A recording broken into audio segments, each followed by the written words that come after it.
Bienvenidos amigos y amigas al planteamiento y solución de otro interesante problema de nivel universitario, específicamente Matemáticas 4, una asignatura de segundo año en la universidad en las carreras de ingeniería.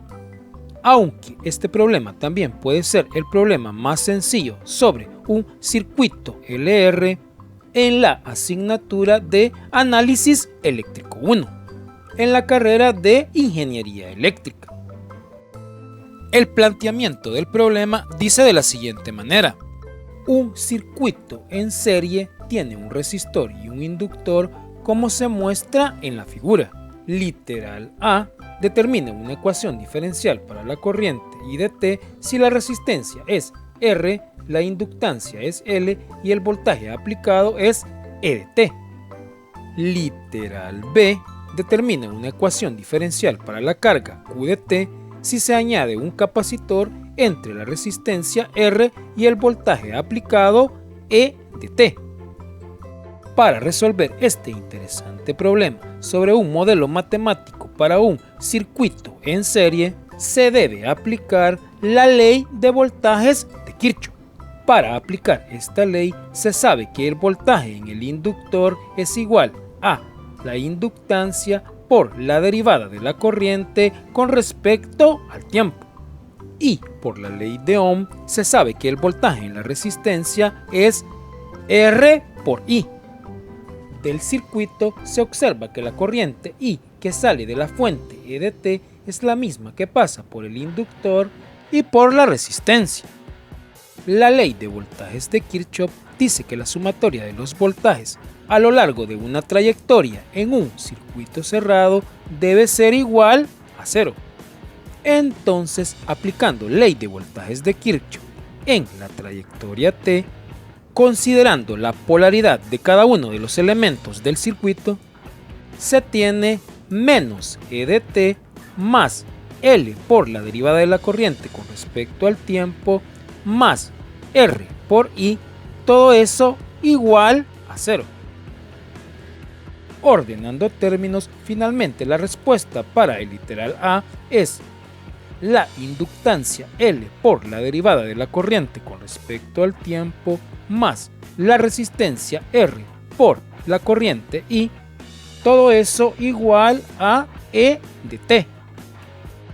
De esta manera se obtiene una ecuación diferencial para la corriente I de T. Para resolver el literal B, si se añade un capacitor en serie con la resistencia R y el voltaje aplicado E de T, el circuito se convierte en un circuito RLC, por lo que se debe considerar que la corriente que pasa por el inductor y por la resistencia es la corriente del capacitor. Para un capacitor, esta corriente I es igual a la derivada de la carga con respecto al tiempo.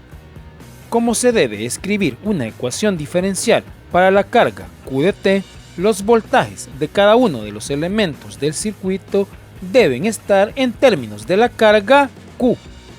Entonces, el voltaje en el capacitor es 1 entre la capacitancia multiplicado todo eso por la carga Q.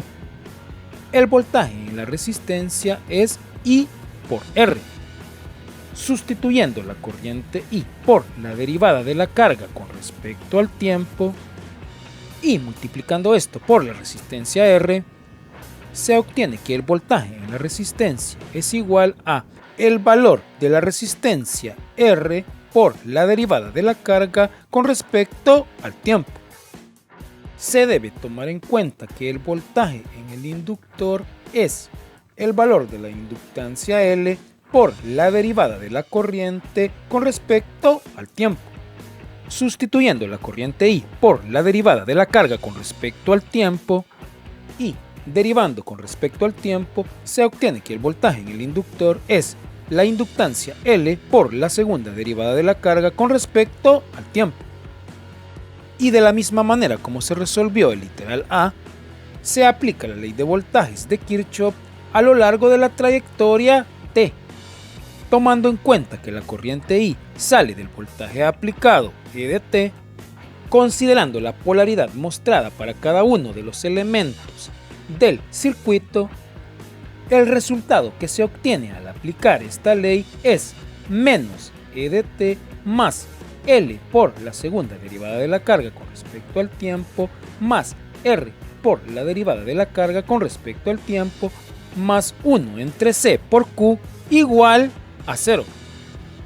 Ordenando términos, se obtiene que la ecuación diferencial para la carga Q de T es L por la segunda derivada de la carga con respecto al tiempo más R por la derivada de la carga con respecto al tiempo más 1 entre C por Q igual a E de T. De esta manera se obtiene la ecuación diferencial para la carga Q de T si se añade un capacitor entre la resistencia R y el voltaje aplicado E de T. Si te gustó el planteamiento y solución de este interesante problema, no olvides dar like, compartir y suscribirte al canal si aún no lo has hecho. Saludos y te deseo un día lleno de muchos éxitos.